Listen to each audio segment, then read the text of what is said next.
what exactly made you leave Ring of Honor to come to the WWE? There was Roddy was already with NXT. Kyle, myself, and Adam, and the four of us were always tight behind the scenes.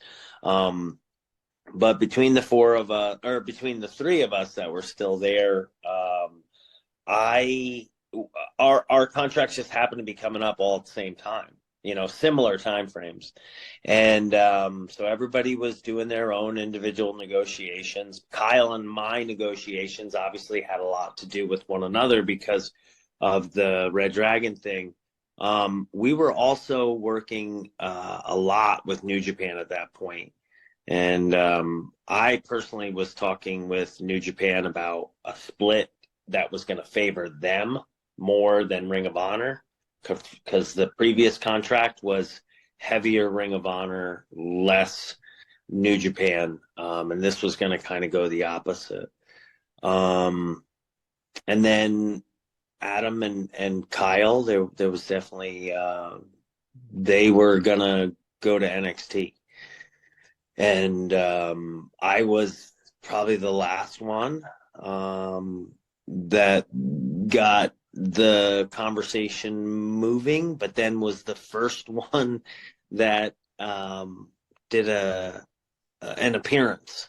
So it was kind of funny in that way, just ironic. But eventually, once the conversation started, I mean, we all were very familiar with William Regal to begin with. Okay. He was we had all met him.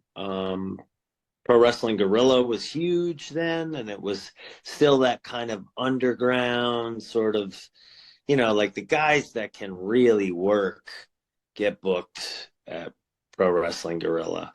And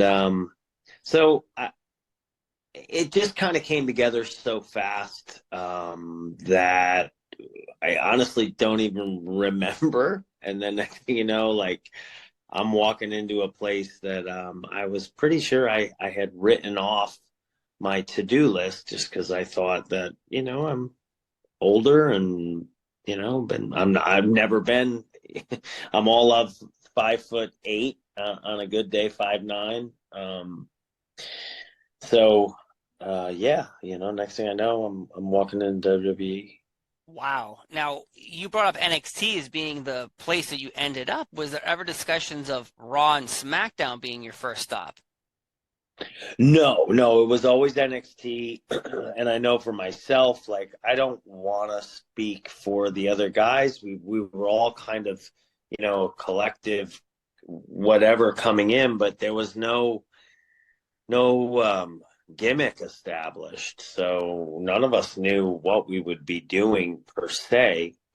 But I do remember NXT at that time being the place. Like, it was, I feel like New Japan was the place right before that.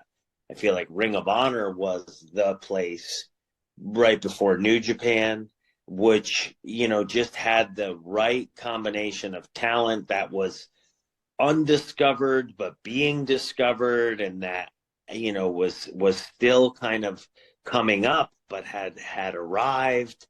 And I feel like that's what NXT had become when Fergal, Shinsuke, people that Kevin Steen, people that they never expected to be in WWE were suddenly in WWE, and it created sort of an excitement of like, okay, well, who's going to be there next? And I remember previous to that watching a couple of the takeovers and those pay-per-views. They were just perfect. They were timed well. They were, every match was interesting. And like I said, you got to see a guy like Fergal Devitt, who you had only seen in New Japan and you never thought you'd see on a WWE TV. And there he was.